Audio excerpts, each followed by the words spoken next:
Hello everyone. We have a 35-year-old lady who come to you with a 5-month history of episodic retrosternal pain that radiates to interscapular region. She regurgitates food intermittently.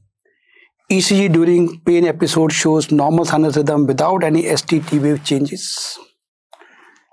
Sublingual nitroglycerin tablet elevate the pain, and most appropriate next step in the management of this patient is, well, now, as for NICE guidelines, what should be the approach to this patient?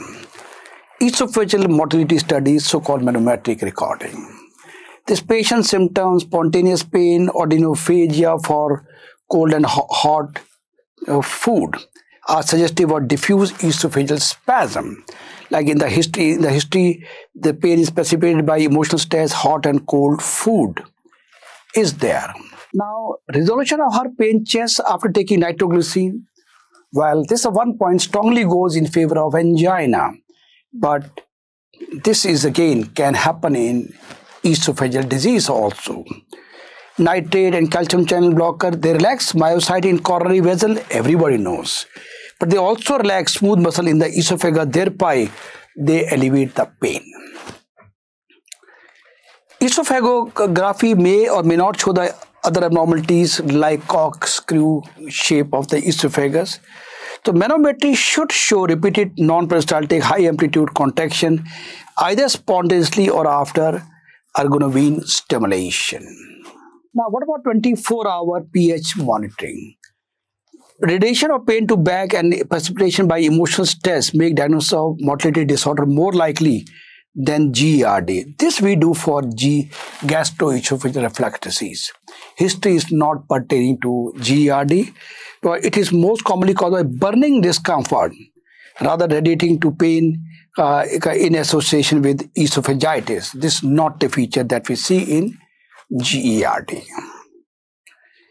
Moreover, GERD, I suspect the patient should be started on empiric proton pump therapy rather than 24-hour pH monitoring. That comes much later. First is the empiric therapy. Coronary angiogram, most cardiac etiology has been ruled out. His ECG during pain is normal, no changes, even stress test is normal, echo normal. So cardiac work, basic cardiac workup has been done. It is normal. So there is no question of thinking about any cardiac reason. And moreover, the only possibility that can happen is Prince metal angina, although remote possibility, because this pain does not radiate to back in the interscapular region. So however, several features of her presentation, including the duration of pain, several hours, Prince metal angina doesn't go for that, regurgitation and the absence of ST changes in one of the episode, during any of the episode, no EC changes, the even cardiac event is unlikely. But now I have a question for you. Stop the video. What is the Prince metal angina and what is the ECG finding in this? Stop the video, write down the answer. Well, this angina due to vasospasm, coronary spasm. That's why this is also known as vasospastic angina. And the classical ECG finding is you get ST segment elevation. ST segment elevation.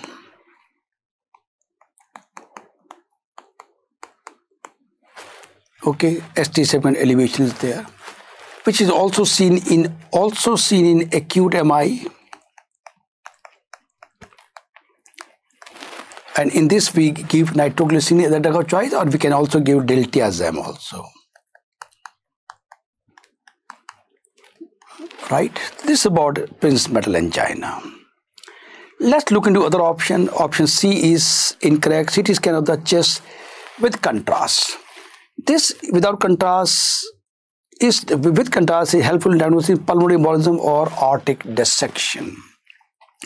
But this patient include provocation by stress, food, relief by nitroglycerin. These are unlikely, and moreover, these two findings, they are of acute onset and potentially both are life-threatening. So these are all covered. There's no way of thinking for pain occurring for hours together, not possible.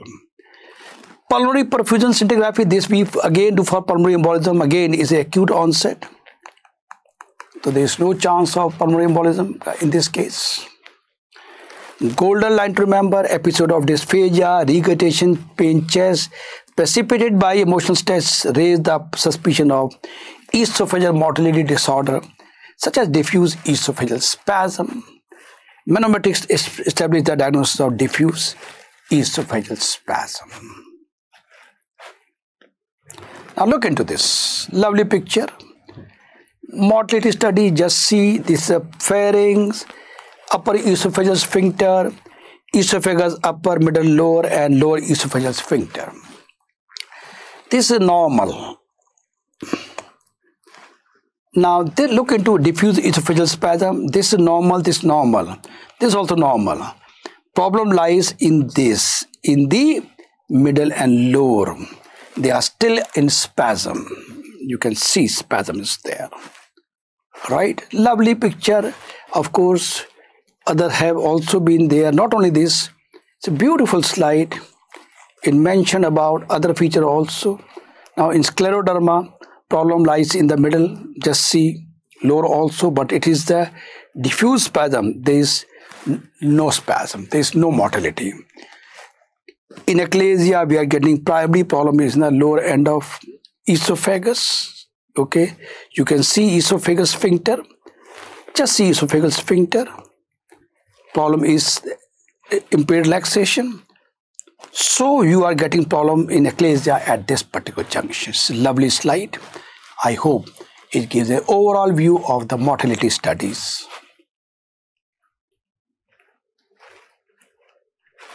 Thank you very much.